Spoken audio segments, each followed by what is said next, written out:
And we're recording. So hello, everybody, in our little nice little group makeup from Monday. And, you know, Dan and I were just kind of talking, and I know Kay was listening in, but if we wanted to do this way, you know, and just do a separate class for the Zoom and for the room, that's fine with me. I'd be happy to do it. It does feel better already, you know, just sitting here. So, you know, we could talk about it, but this time and day would work for me as well. Yeah, I like this time better. Do you? Yeah. Yeah. You know, Okay. Yeah, and you go to sleep about 6? Me? We have to stay up later than 6 tonight. Sometimes. Well, you're probably going to Just I get up at 7, you know. Just kidding. So, Dan, I haven't seen you forever. Oh, here I am. Yeah. Good job. Yeah.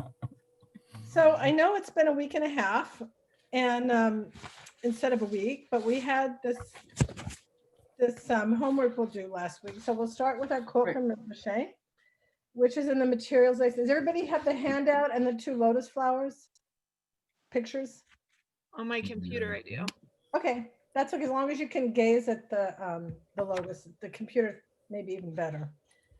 Okay, so well, we're starting class 2, the seed of caring. Well, you'll see why that's the title in a little bit here. So Rinpoche says, our embodiment is eminently lovable and deserving of care. When we learn to appreciate this embodiment, we learn to recognize more of our potential, glimpsing opportunities and strengths we didn't realize we had. And you know, that's this first part of this caring class, caring for emotions, is just to start to be able to appreciate ourselves more and more.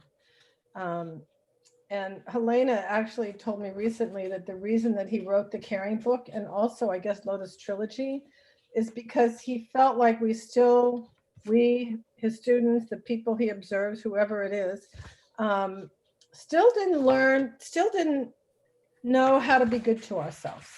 You know, that's just, so this is kind of the emphasis of the first couple of classes, as you'll see. So speaking of that, last week we had these 2 practices. One was, you know, for the homework during the week. One was to say to yourself several times, I'm worthy of respect. I'm a precious human being. My life is precious. And then the other one was, at the end of the day, to look through your day and see if there were times that you didn't respect yourself and do it then. So I know it's been more than a week, but how did that go for people? Did you remember to do it? Did you do it? What did you observe? Or even now, what did you observe today? Well, for me, it kind of depends on how much sleep I've had, or what kind of phase I'm in the day. Yeah. How I'm feeling about myself. Mm-hmm. You know, I really have to tell myself. I mean, I really have to, you know, stop and say, you know, because it's not a particular way that, although my mother was a nurse, but, you know, I mean, so she knew how to care and that kind of things, but it's a different kind of caring, I think. Caring for yourself was a little bit, especially really deep caring. I mean, not just pretending like, you know, you're giving yourself a popsicle or something and calling that caring. Or one of George's desserts, yeah. Yeah. Yeah, or cooking it's caring, you know, or eating it's something else. Anyway, that's... Yeah. No, it's true. It takes a certain kind of awareness. I think of it as, you know, sometimes we think, like your mom's nurse that you mentioned makes me think of that. Sometimes we think caring is taking care of, like feeding the cat. We care about the cat, but there's also, and we'll find as we go through this course, and when we get to the 3rd caring course, that this word can mean many things and get deeper and deeper. And this class is sort of this series, because we're dealing with our emotions, kind of started moving us in that direction. So anybody else, Kay or Beth? Yeah, I thought it was kind of surprising to me that, like Dan said the last time, I've been doing this for a long time. And I actually did the first caring course too. And I was wondering, so why do I have to keep reminding myself? Why hasn't it sunk in yet? Really? Yeah. And then this week, as I repeated it more often, it really did begin to sink in. And, throughout the day, when things, with the current circumstances, and I would be, maybe looking at the willing me numbers on the screen to change. I know. I know. Well, what part of that is caring? No, then I thought, whoa, this is not a good thing to be doing for myself. It's not going to work, for one thing. Yeah, really.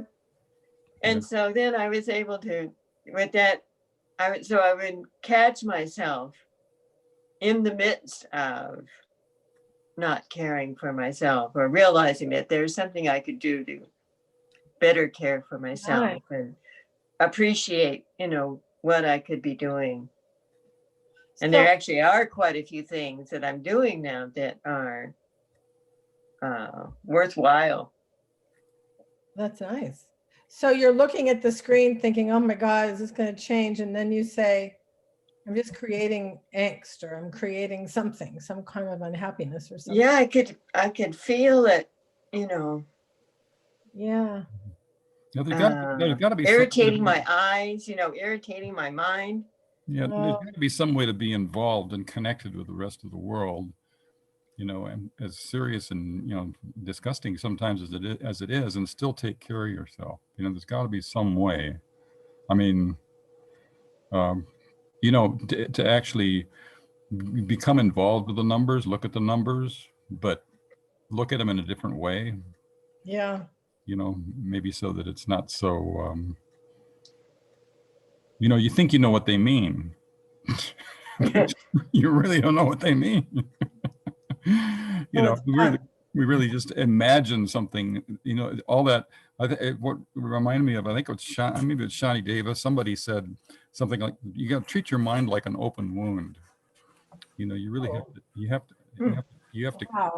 to really take care of it.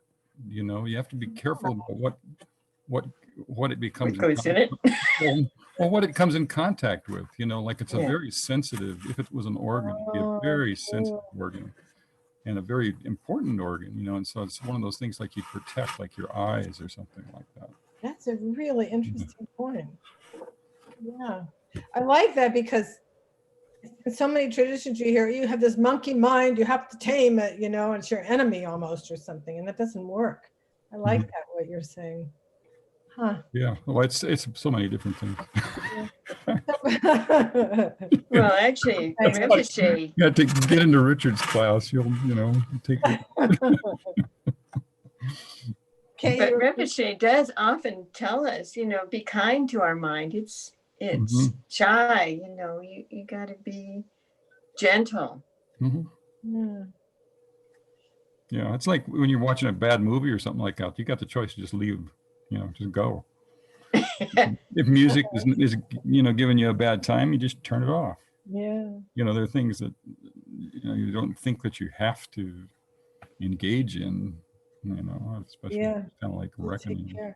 So that's an interesting way of taking care, is to care, is to say, I have a choice here and I'm going to make it. So Beth, what about you? Did you do this during the week?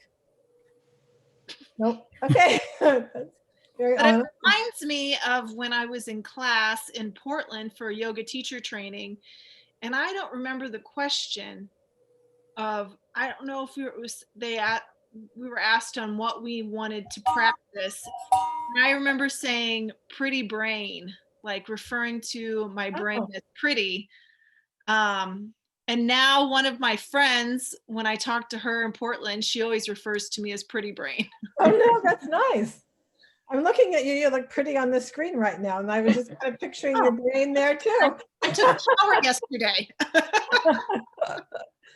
Well, getting back to Kay's point a little bit, and then we'll go on, is I just wanted to share that as I look at this and I think, because being a West Coast person, you know, I think, oh my God, another 4 years of this division and this dishonesty, or, you know, my West Coast perspectives. And then I think, you know, it just means that we have more work to do. We have here, and whoever, anybody that's really working for the benefit of others and trying to bring a positive tradition like this or another one, it means we have more work to do. We really need to keep providing a place for people to care for themselves and Well, not have to. yesterday, I don't mean to interrupt you. Yesterday, I took a yoga class in Peoria, from where I'm from, online through a Zoom class. Yeah. At the end of the class, I'd never taken one. And Jamila and I saw one of my old students, my old yoga students, and she was in the class too. So it was really nice to see her. But Jamila was like, I can feel the energy from there. It makes me have hope. From here? From here, Oh from my the God. screen and watching me, you know, just Oh, being in this space. I was outside for it, and it was so, because, you know, she's so tumultuous yesterday. oh my There's God. so many different anxiety and overwhelming feelings going on. So Yeah. that was such a nice, like, aspiration to, like, be like, oh, you give me hope. Isn't that That's nice? amazing. You're giving me the chills, I have to say. I couldn't, she was just like, there's hope for the future. I don't know where, like, I don't know what I'm surrounded by here, But but it was, there is. That's what our work to do is. there So are people working towards the good. Yeah. exactly. So yeah. So well, that was nice. I mean, we all, you know, were able to engage that in some way. For me, what I noticed was that I criticized myself on behalf of other people. It's like, if I do something that I think somebody in the past has said, oh, you shouldn't do that or something, I can hear their voice and say, you did it again, you shouldn't do that. You know, they're going to tell you shouldn't have done that. And it's like, wait a minute, I don't need to do that. You know, it's like, it's that negativity, you know, it's like just there. And then I'm pretty good about stopping it, thank goodness. But that was my version. So, okay. So let's go on then. So we'll go to the next section, the lotus flower symbol. So this class is going to be a lot about the lotus, the flower itself, and also we're going to kind of be lightly putting our attention on the seed of the lotus. But first we'll start with the flower and then the plant. And so just kind of talking a little bit about this symbol in certain spiritual paths, and we know in Eastern ones, yoga and Buddhism, probably others, the lotus is said to arise in the muddy waters of samsara, the condition of human suffering. So what we see is that the symbol in the Buddhist tradition is that the lotus's feet are in the mud, like it's getting its nourishment from the mud and the dirty water, and then it's putting up this beautiful plant and blossom. But it's rooted in the mud. It wouldn't have its nourishment if it didn't have that. And so so the kind of analogy is that we don't necessarily need to reject things. In fact, maybe we shouldn't reject things, like me saying, oh, I shouldn't, what am I trying to say? Like my example of some criticizing myself for somebody else, you know, it's like, I shouldn't be that way or whatever. It's like the muddy water and the lotus represents that we don't need to reject. We don't need to grasp either, but we don't need to reject parts of ourselves. We just treat whatever appears in kind of a gentle way. And our experience, all of our experience is coming from this muddy water, everything that's happening in every moment of our life. Good feelings, what we think of as bad feelings, you know, happiness, confusion, especially right now. But we can we can treat this in a gentle way and maybe beauty can emerge. You know, I've heard it said that when we have things that we're pushing away, we're not only pushing away something negative or what we perceive as negative, but we're pushing away a lot of our own positive energy as well. And when we start letting that go, sometimes we actually have more energy, physical energy. So the seed of the lotus symbolizes our human nature, the goodness in our human nature. Like that seed, you know, they even talk about Buddha nature, or the seed of Buddha nature, that we are basically positive beings. We're just covered over with, the seed is kind of covered over with all kinds of stuff, and so we don't see it. And one example I actually heard from a yogi is this idea that you have an aquarium that's full of all this dirty, muddy water, and there's a light bulb in the middle. But if you're looking in, you can't see the light bulb because of all the muddy water. But it's a slightly different use of the muddy water expression. I'm just kind of saying that when the dirt settles in the aquarium, we can see the light. So to me, it's a similar symbol that the lotus seed represents the goodness and positive qualities in our nature that can grow. And in our class, we're using this to say that we can work through the mud of our own negativities and our own fears and our own happinesses and our own emotions to kind of bloom something beautiful, which is already there within us. The seed is there.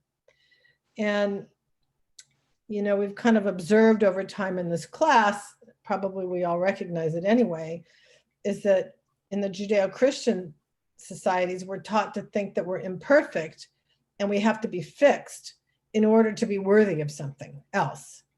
But in this tradition, no, we're already have this kind of seed of perfection. We just have to kind of, maybe you'd say, find it or let other things go so that it can blossom. And when you look at the peace and beauty of Ratna-Ling, when you look at Tibetan Thangkas, when you look at pictures of Odeon, when you look at anything, especially that Rinpoche's done, the rooms are always beautiful. It's to reflect that to us. It's to support that and to reinforce that because it's there. And we don't get shown that very much in our society. So that's the purpose of this symbol and why we're going to be using the lotus flower today and the lotus plant to for our meditation. So we'll start. So the first thing we're going to do is kind of, you know, get relaxed a little bit. We've all been kind of talking and lapping and being happy, which is fine. We kind of want to maybe relax your shoulders and your neck a little bit so that we just relax. And then put in a place that's easy to see the lotus blossom, the picture of the lotus blossom, the one that's just that big, beautiful blossom by itself. Sit comfortably with your back straight and put both of your feet on the floor. Don't cross your legs. And your eyes are relaxed but open. So you're not straining if you can help it to see the picture. You're just kind of gazing, like a gazing at the picture, at this beautiful blossom. And then just leave your lips just slightly apart so that you're breathing both through your nose and your mouth. Just very gently, nothing forced, but just creates a kind of a balance in our breathing and in our energies. And now, just gaze at the flower. I'm going to get it up on my screen here too. Just gaze at the beauty of this flower with no agenda. Just let it speak to you.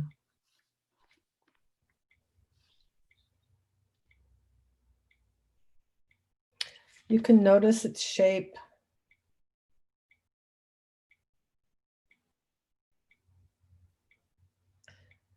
Or the colors or the gradients of colors.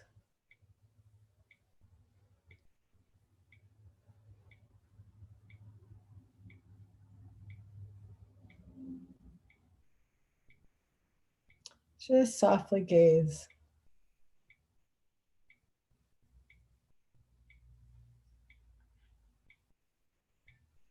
You can take a deep breath and relax further, whatever you need to just relax and let this flower just come into your awareness.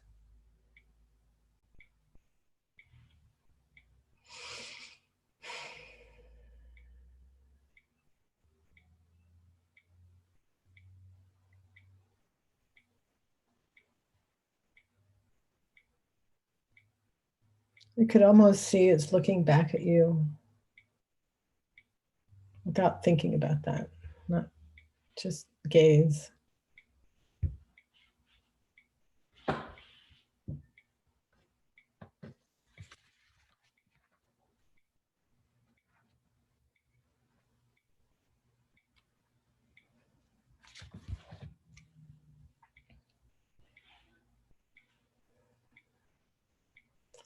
Maybe it becomes present enough that you can sense a perfume, light lotus perfume.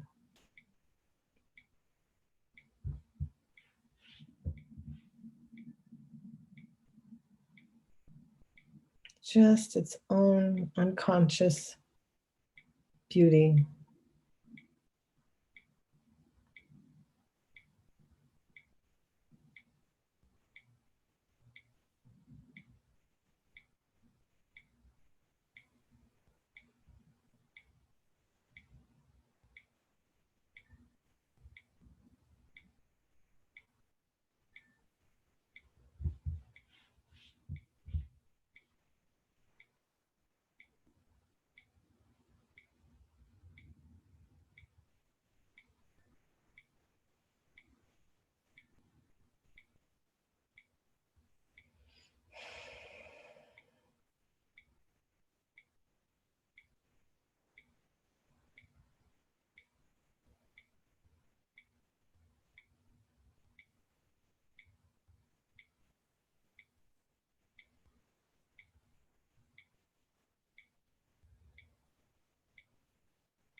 Your mind goes away from the flower, just bring it back. Let the flower just fill your mind, your visual field, your sensory fields. Just be there.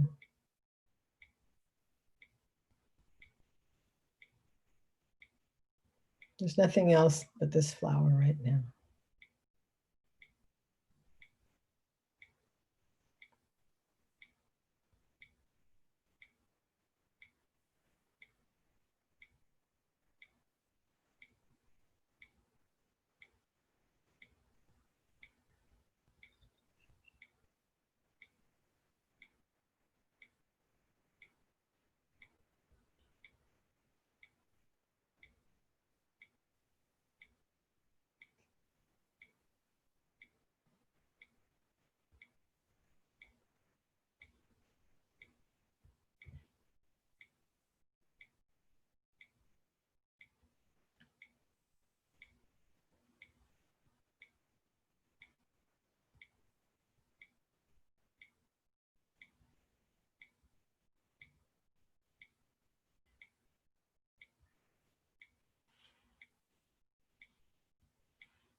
Now let's kind of gently bring your awareness back to the room a little bit, because we need to now pick up the other, or put where you can see it easily, the picture of the lotus plant.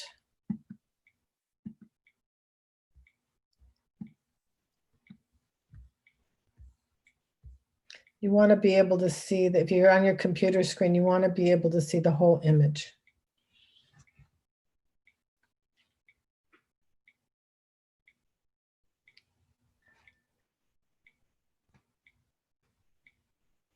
Now, as you look at this lotus plant, imagine that not only do you see the plant and this water surface, but that you can see below the water. Down through the water, following the stems, down to the mud where the lotus roots are planted.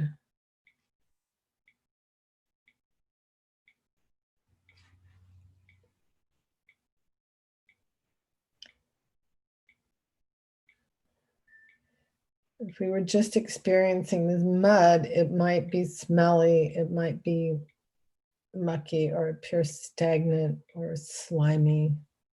The mud itself that the seed has grown into from is kind of, maybe it's kind of yucky.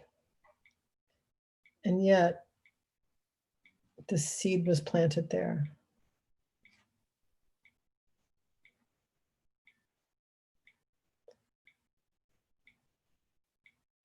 And then you notice that the water around the plant is also kind of muddy, a little bit murky.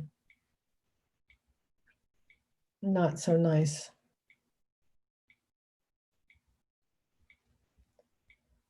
You wouldn't want to go swimming there. It's kind of mucky.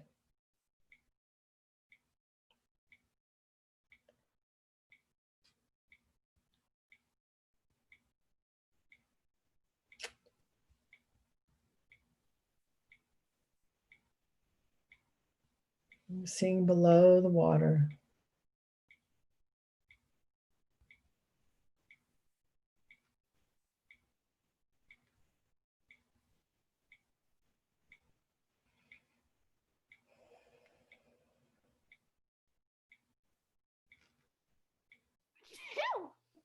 God bless you.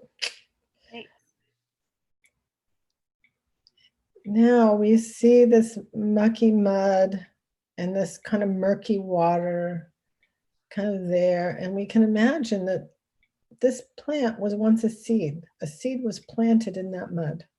Just a seed planted in that mud. And surrounded by mud and dirty water. But then the sun comes through the water.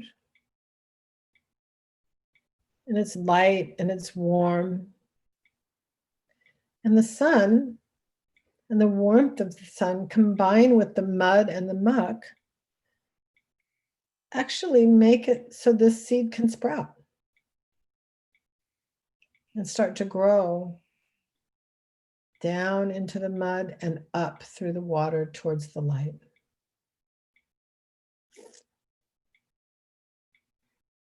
And it grows up through the water. Its leaves form. And then a lotus shoot comes up, makes this beautiful blossom.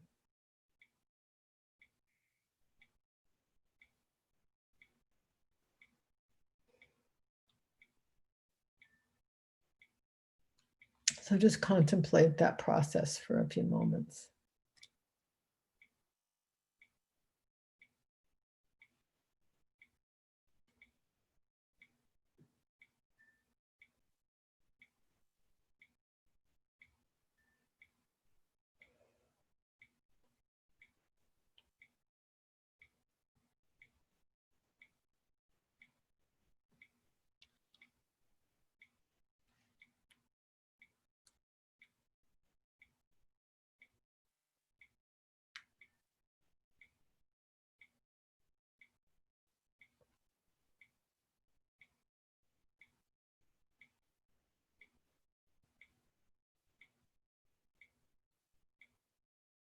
Your breathing is gentle.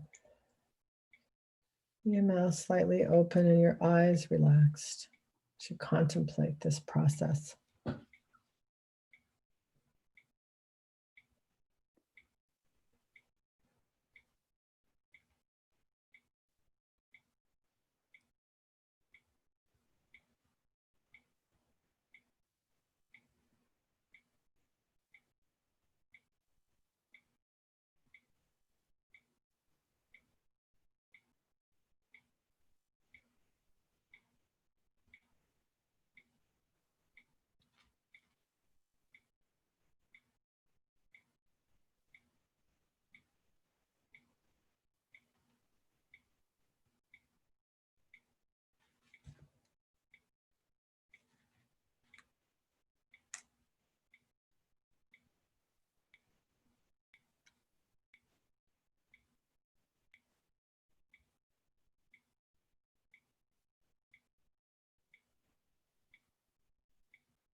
Keeping this experience, this process in mind, or in feeling, maybe is a good word. Let's go back to the first picture of the lotus blossom.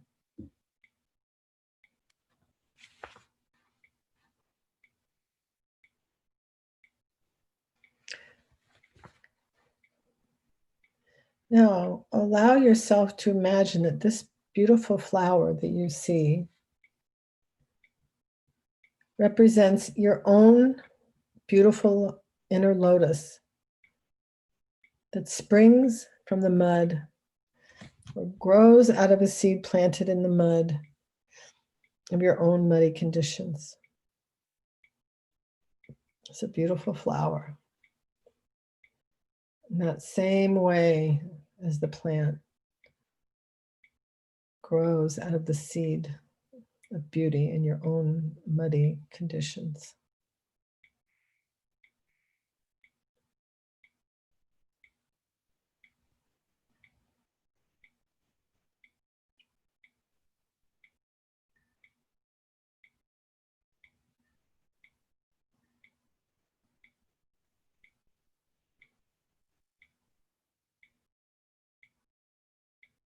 See how much you can sense that.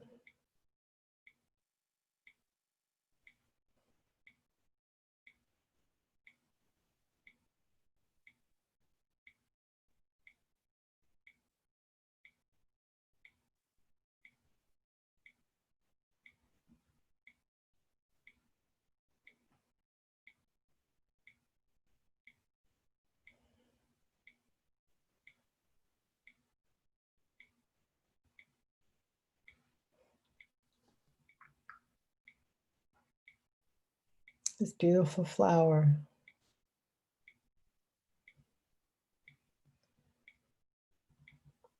is grown from a seed from your own muddy conditions.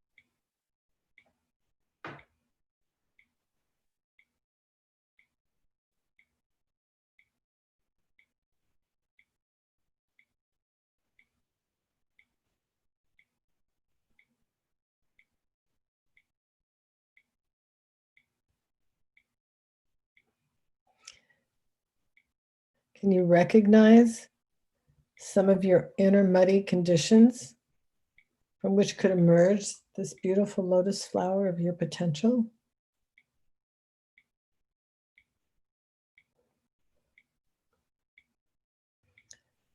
Just allow yourself to be with that possibility for a couple of moments.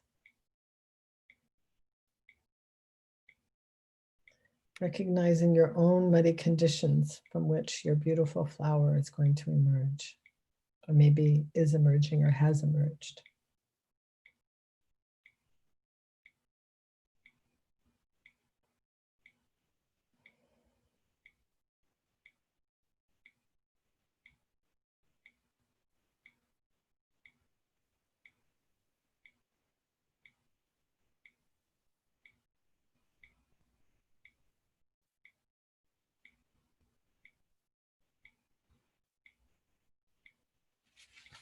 Maybe you wonder, how could it be that growing through your muddy conditions will lead to this flourishing of your own human potential?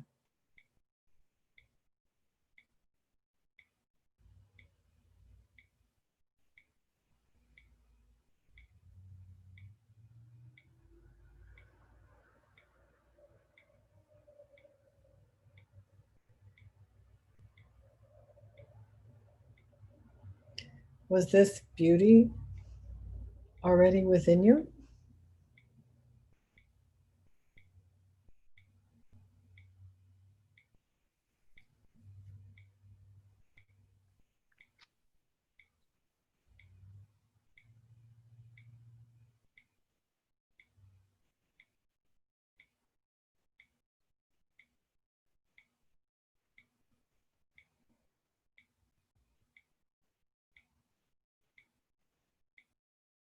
If this beauty was already within you, where?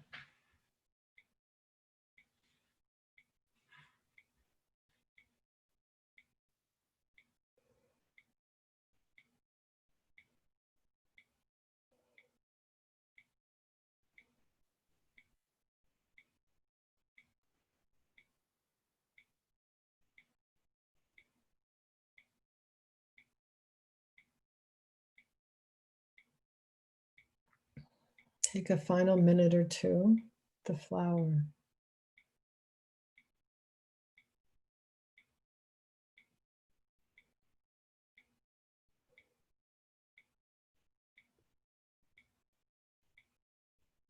Was this beauty already within you?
Okay, and then gently put your flower image down. Just breathing slowly, keeping your breath slow. Take a few minutes if you want to write in your journal about this experience.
So, what was that like for people?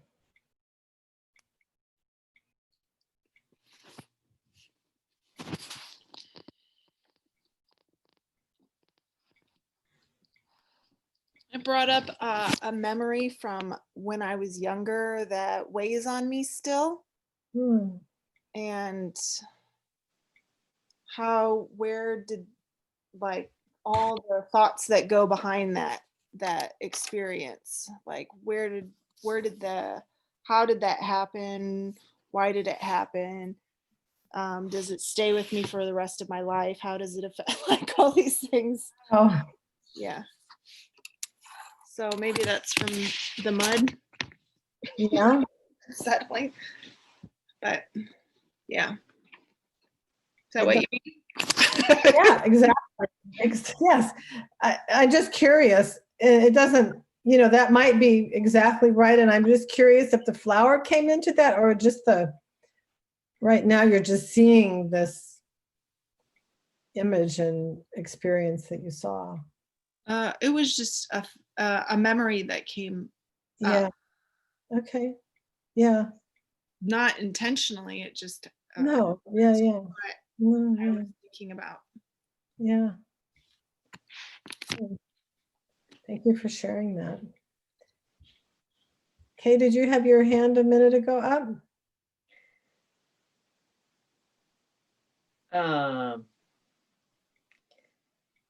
Yeah, but it was really lovely. It was lovely. It was lovely.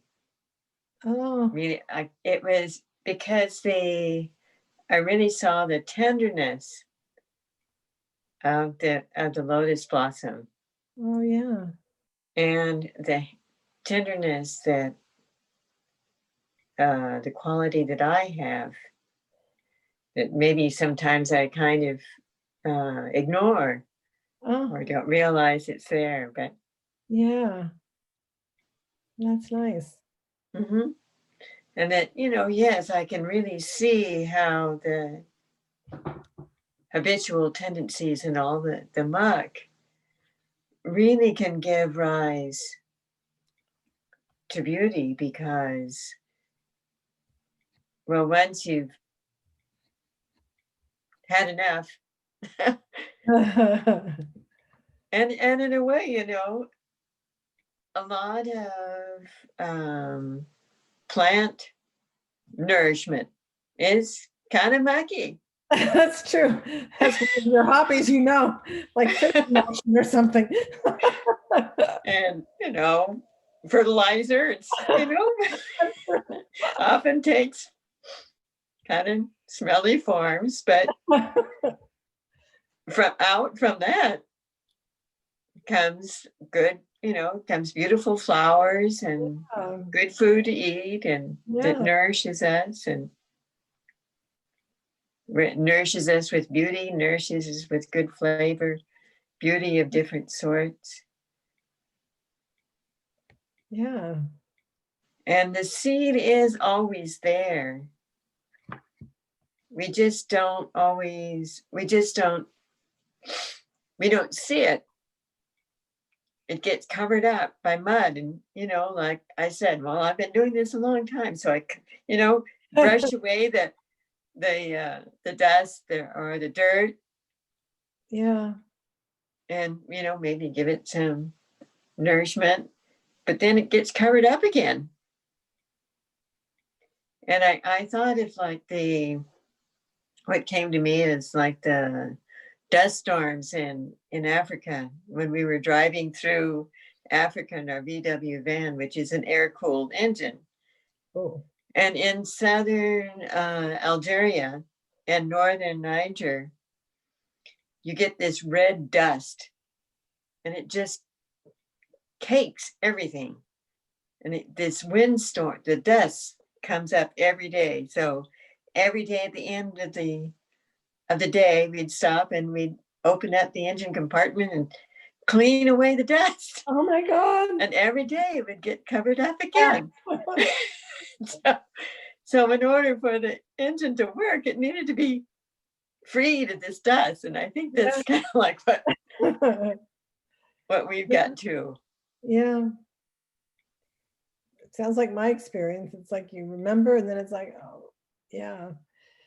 That's why I think this image for me is powerful because it penetrates in a way. At least during this time, Yeah. looking at this thing, we really have a chance to see it. But we see other stuff too, even like Beth was saying at the same time, you know, it's lots of things to be offered to us. And I must say that over the years, that gradually, yes, it is working. So Good. That's good. yes, Yeah, because it's there. It's Yes. just there. You know? and I don't have to clear it away quite so often. That's good. And it's easy, or rather, I should say, it's easier. There's not so much The density layers there. are thinner or something. Yeah. Yeah, Yeah. That's nice. So we keep, it's worth the pursuit. Yeah. indeed. Oh, that's nice. What about you, Dan? Anything you want to share? Yeah, it's beauty. Beauty is just more than a concept. Beauty is an experience. So I think that that's a really important thing for people to have, is an experience of beauty. It doesn't have to be the lotus, but it can be sunset, whatever. But it's that striking, non-conceptual, huge. I mean, as small as a lotus flower can be, and the beauty is huge. So I was just thinking about, like, actually, as beat up as I am, I'm really in a pretty good place. I can see muddy things that have happened in my past, and as much as they're still a part of me, there's some good beauty growing out of it. So I don't really have too many. I really don't have problems with the mud. I really trust beauty. I trust beauty to emerge from all that muck. Beauty. I know it does. It will. It just does. That's kind of. I'm not sure. That must be the seed. That's what happens when a seed does its thing. It transforms whatever it's in. I mean, just look at a tree. A tree is an amazing thing. It comes out of the ground. That tree is made out of dirt. Basically. Yeah. I mean, and we have so much of that here. We're just so Trees and dirt. And beauty. And beautiful trees. But like when Beth was talking about her friend, I hope her friend, at least, like my daughter has a garden in her backyard, and she spends time in it, and she grows things, and she watches them grow. And, she's in love in the middle of a neighborhood. I mean, people, even if you have a potted plant or something, or whatever it might be that's beautiful, your goldfish, I don't know, whatever. It's just to be able to have something to experience beauty is really enlightening. It's empowering and enlightening. So It is, huh? so yeah. So and then the other thing I was thinking of, I'm actually looking at pixels here. I've got a pretty high quality screen here, so my lotuses are really, really kind of nice and bright. So I think it's pretty important, like when we have some free time, is to go out poking around in the environment and find these things for real. If a flower or something catches your eye as you're walking on the path, just stop and just be with it. I mean, it doesn't have to be a lotus, but there are lots of flowers around. We're going to be having some mushrooms and all sorts of weird things happening up here pretty soon. Don't eat them. When the rain comes. Beautiful. So there's all sorts of stuff that is just amazing. Frogs. So that's Linda doesn't think there's frogs here. Oh, yes, there definitely are. I know there are frogs here. They come out of my drain. Prepare no, yourself, really? Linda. Uh-oh, I'm gonna get frog invaded. What you're saying reminds me of something that I used to do this blog about goodness, and I lived in Oakland, kind of downtownish near Lake Merritt, and I would walk up 19th Street to go to this breakfast place. And 19th Street in Oakland is like city street, right? But as I was walking, I just kept seeing things like beautiful leaves on the street, or you know, I don't know. And I did this little entry in my blog called A Nature Walk Down 19th Street because it was really nice. It was like, see? Yeah, yeah, that's the thing that, you know, that maybe we're responsible for. I kind of feel responsible for cultivating that in people who are having a hard time, you know, trying to kind Yeah. of, you know, point it out to them, or, you know, somehow Yeah. without forcing it. It's just kind of, Yeah. Or denying their you experience. know, Yeah. and it's a little bit difficult now with the situation we have with COVID, because we really can't spend that personal time with people like we used to. But, Yeah. you know, but it's still, Encouraging others. you know, but it worked, you know, like for what Beth said, you know, like you can kind of pick it up. You can pick it up. Pick what up? What? Well, the vibe, you know, like you were talking about your friend, as soon as she connected with you, you know, in your class, she Oh, felt the vibe coming from here. I mean, there's something where even though it's pixels and electronics and waves and all oh, kinds of yeah, other stuff, yeah. it's not really you. It's, you know, it's different. It's the bandwidth when you're like on my porch is a lot different than here with on the screen. Nevertheless, having met you, you know, like that, you know, the mind is amazing. It can just put all that stuff together and just give you the experience. So, you know, Right. there's so much. Yeah. Yeah. I was thinking, Beth, maybe you should take this because you have this meditation in the handout, right? Send your friend the pictures and do this with her. I wonder how that would be. So do the lotus meditation. Yeah, you could just read it. Oh, Not the whole class, but I mean, yeah, that meditation. I don't know. I don't know the person, but I was just kind of thinking that that's there available if it was helpful in any way. I did a Reiki class online last night too. Oh, yeah? After that was pretty intense. There were 3 of us. It was a Reiki master. It's the first time I've ever done it. It was pretty amazing. Wow. Sounds It was great. almost like trying to read people's energies and then coming up with things. It was fun. Yeah. Sounds cool. It was cool. Old-fashioned way. So, okay, well, that was nice. I mean, we all kind of always do have our different experiences of this thing. I'll move to the couple of quotes that we have from Rinpoche's book, just because it's something that we can kind of read now and then, you know, kind of reflect on during the week. He says, of course, from the Caring book, the activity of caring is a crowning jewel of what it means to be human. I think of that crowning jewel, that lotus just seems like this big, beautiful, bright jewel in the center of it with those little circles and the little, you know, whatever the little The things. stamens or whatever they're. Yeah, whatever. I was going to ask you what those are called. What are those called? They were so golden and bright. It's just beautiful. Mhm. So, how can the self, whose faults I know so well, be a friend and companion? This body, so often a source of pain, this mind, so far from genuine understanding. I think it's an interesting quote here. Sometimes I read this and go, why is that right here? But I think it's just saying that there's something there that maybe we don't see, that, you know, we think of the body as a source of pain. We have these faults, but there's something else there. We may not know what it really means to love ourselves without reducing ourselves to objects, things we like and dislike. I don't like my hair, I like my shoes, or not my shoes, my feet, or whatever.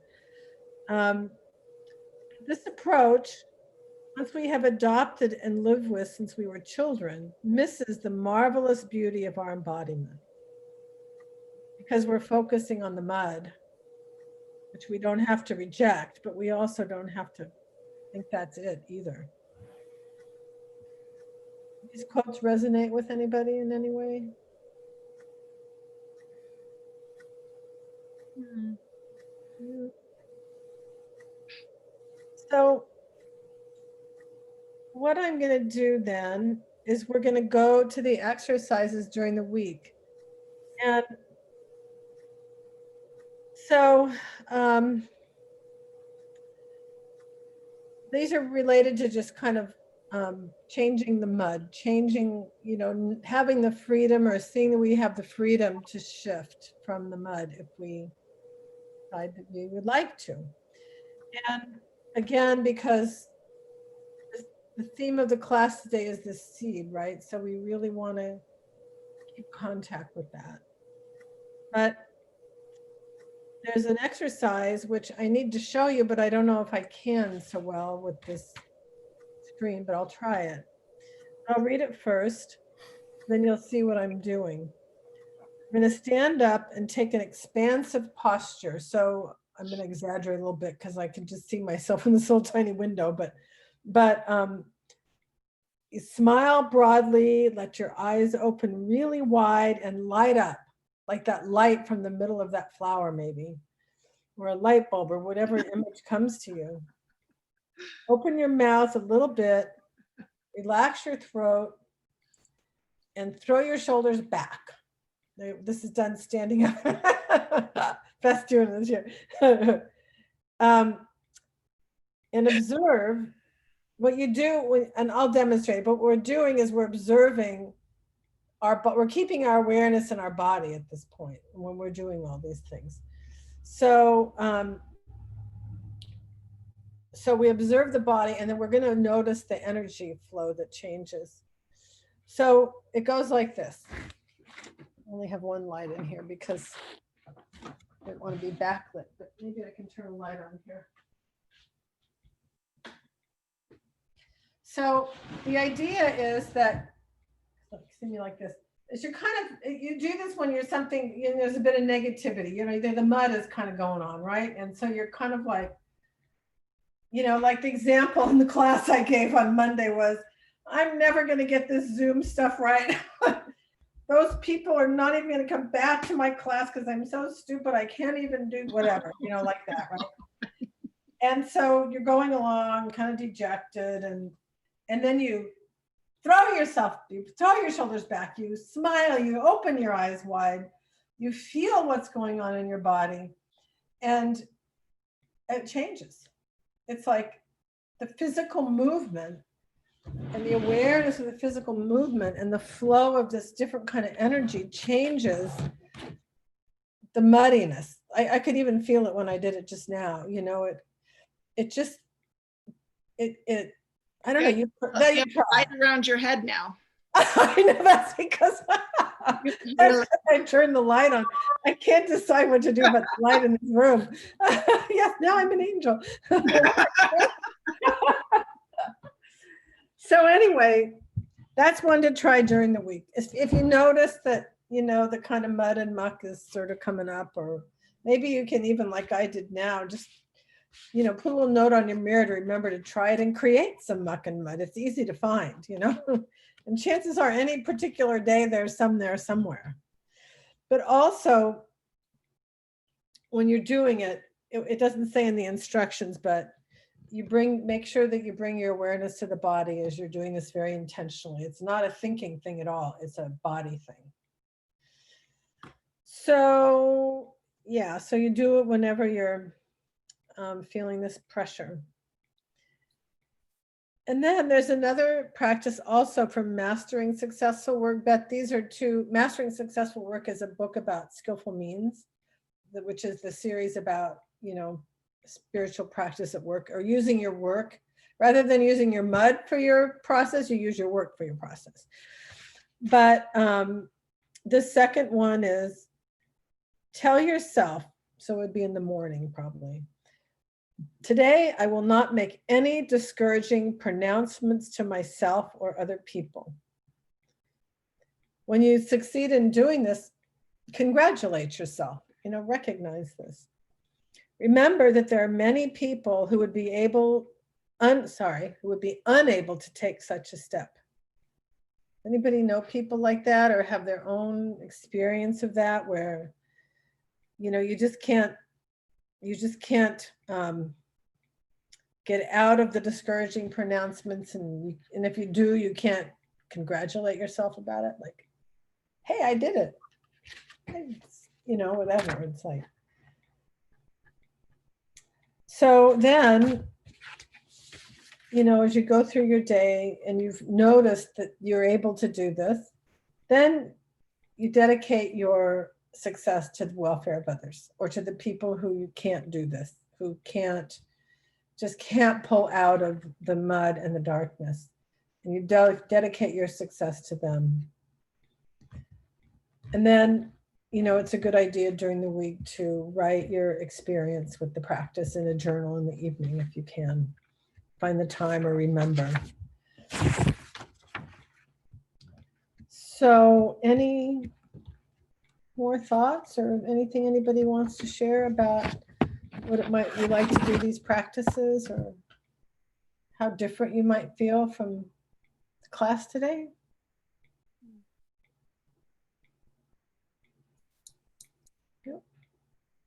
When we were looking at the lotus, I thought, man, this is just what I need. It was like, this is just what I need right now. It was very helpful, I thought. But There are some lotuses hiding over by Dharma Publishing in the corner. flowers? You mean like live flowers? Yep. Where is there water over there? Huh. There's a pond behind the ponies, between the ponies and the stupa.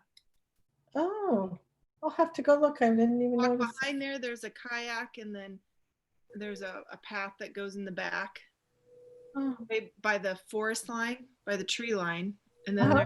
there's a patch of lotuses back there. wow. We've talked about moving some of them to the main, to over here, The reservoir? to the reservoir. You Well, do that. Meryl and I just were like, I showed him where they were at, and then Yeah, don't move them. Yeah, they won't do well on the reservoir. They do well back there because it's so shaded, and you know, it's really muddy. The reservoir is sort of muddy. But yeah, it's back by the stupa, by the, you know, the DP stupa. Yeah, I guess I You know, just, You got to walk back behind there, and yeah. yeah. Oh, I know where you mean. Yeah. I remember seeing them. I didn't know there were lotuses back there. Oh yeah, big leaves. Wow, Yeah, sounds nice. Are they blooming right now? Anybody know? I don't know. Beth? I haven't seen it. I noticed them yesterday or day before when I was looking at the ponies. I walked back there to see, because the ponies had been in the water, like walking around in the mud, and I just looked over, but I didn't see any flowers. Do you think the ponies see lotuses? And I can wonder with animals what their minds are like doing. Oh, I don't know. Ponies and the turkeys, you know. Oh God, I heard that those really came from Kentucky. Those turkeys got out and have made their way across the country. The turkeys that we have came from Kentucky? What? These wild turkeys, yeah. Oh. I'll have to look it up. Migrated here? Huh? They migrated? Yeah, that's what I heard somebody say. And you think of that wild turkey, is it bourbon or something? Or there's a brand called Wild Turkey, and it's got a picture on one. I'm sure it's from that area. Anyway, maybe it's Anyway, yeah. Well, thank you, everybody. Yeah, We thank did it a you. little early, but so I have a question. And should we do this way instead of, and just do it again, do it on Thursdays? Yeah, I like Thursday. I think so. At 5 o'clock, yeah. Okay. And It's, that's, it's don't- easier for me. Thursdays sometimes. Meryl has a class that I usually go to. oh, that's right. He's 4:45, right? Yeah, it's Tuesdays and Thursdays, I think. Hmm. Right. I remember Hmm. what classes on See a if little we have another day here. Wednesday or Friday, I don't know. Wednesday, maybe? Wednesday at work. Yeah, Wednesday. Uh-huh. What about you, Beth? Sure. Wednesday. Let me think. No, Wednesdays when Rosalind and I do the Life of the Yeah. Buddha, which everybody should join. It's fun. We really had fun yesterday. Good turnout yesterday. Pretty good. We had a lot more people registered than actually were there, but she said a lot of people Oh, just watch the recording. They don't actually always go live on Zoom. But the interesting thing was that we had 3 people who have never been to Rottenling at all. It's like, well, then how did you know about us? And one somehow signed, she saw our newsletter and signed up on our mailing list. So she saw it that way. Another guy who he was checking out Salt Point. He was driving around. He's a wine guy. And he drove by Rottenling and he said, oh, wonder what that is. I'm going to check it out. And he went online and he found the class and he registered. He's interested in meditation and learning a little more about Buddhism. So it was pretty cool. And then the other woman didn't really say exactly. But then, interestingly enough, there used to be a maintenance guy here named Steve White. Do I have his name right? Mm-hmm. Yeah. So he's joined the class. And Good. what's the name of a person who's a winemaking expert, but that's not the one who's the Viniculture. It's not. It begins with an E though. And I can't remember. Anyway. Oh, Steve, a sommelier? Enologist. yes, that's an enologist. Enologist. Ooh, So that's Steve White says, I don't know, Rosalind saying, where are you right now? And he says, oh, I'm in this winery and I'm an enologist. And this younger guy, he wasn't a kid or anything, who had a screen off because of the bandwidth where he is. He puts his screen back on. He goes, okay, I have to just cut in here. I am too. They're both these enologists. We have like 4 people here, 2 who never met each other. And, it was like, maybe there's some connection these guys are going to make in this class. I don't know. It's pretty interesting, but it was a really nice class. And the interesting thing was that we realized we're using some paintings that Rosalind did, I think in the main temple, of the life of the Buddha. She did them a long time ago, I guess. In fact, they're in Dharma Publishing. As you walk up the stairs, there's prints of them on the left. And so we're using those, and you start to realize how much depth you can get into just from that story.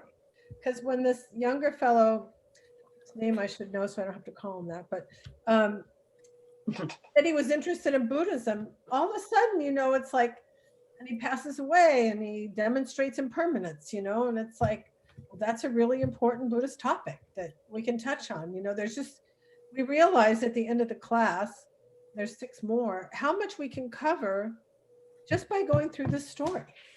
It was really nice. So anyway, Great.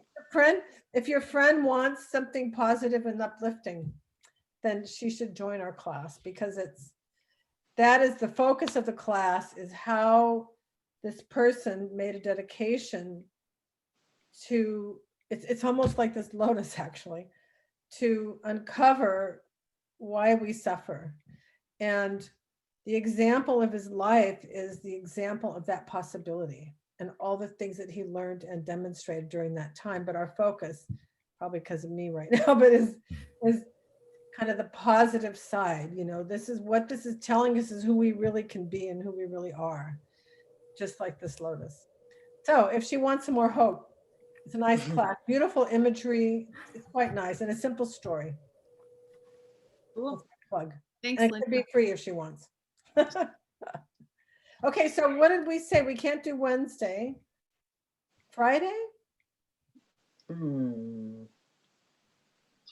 No. Not really. No, that's not good. Okay, can we do Thursday a little later? So that, is Meryl's class an hour? His reading an hour, Beth? Yeah, 4:45 to 5:45. Is 6 o'clock too late for people? Not too late for me. I'm gonna try 6. Better than Monday. Yeah. Yeah. So is it, Thursday at are we 6. going to have an hour and a half or an hour? Well, it's supposed to be an hour and a half. I went a little bit fast today. We could make it an hour if that would be better. Or an hour and, A quarter. yeah, an hour and a quarter would be better. Okay, so Thursday, 6 to 7:15. Whatever it takes. Okay, let's give it a try and Okay. see. How about that? Let me ask you a question. Were those meditations today long enough? Yeah, for me, it was a little too long. A little longer than necessary. It might, well, it's interesting. It's what it is, you know. So Yeah. I was going through all sorts of different things about lotuses and growth and light and, you know, my busy mind, and then it settled down and then Oh. the lotus, you know, so it's that process of busyness and settling. So, Yeah. you Yeah. know, which is good, you know, so, but yeah, it's what it is, you know, yeah. Oh, I was wondering because when I noticed how early we were ending, I thought maybe I shortcutted those too much. I was trying to provide plenty of time, but You know, and I think I kind of take that back a little bit. It's not that it's too long. It's just that I found myself doing a lot of other things besides just appreciating the beauty of the lotus, you know, which is, I guess, part of the meditation. yeah. Sylvia said once that the definition of meditation is that it goes on too long. Whatever. Maybe I need to make it a little longer. No. All life. Oh, thanks so much, everybody. So, okay, we're going to do Thursdays. Did I say 6 or 6:15? You said 6 to Is that- 7:15. So 6 o'clock works, right? We said 6 o'clock works. Okay. Oh, Yeah. because you get out at 5:45. 15 minutes is enough to. Haul myself back over here from Dharma Yeah. Publishing. Yeah, I'll pop in. I mean, if I'm 5 minutes late, then that's Okay. It's going to be raining pretty soon too, so it's going to be a slower walk. We'll start with 6 and see what happens. A muddy walk. A muddy walk. Oh, that would have been for this. All that mud under your feet. Okay, everybody, thank you so Dark much. Thank you, Linda. You're Okay. welcome. See you next Bye. week. Bye-bye. Bye, Dan. Bye. Bye. Bye, Dan. Good night. See you later.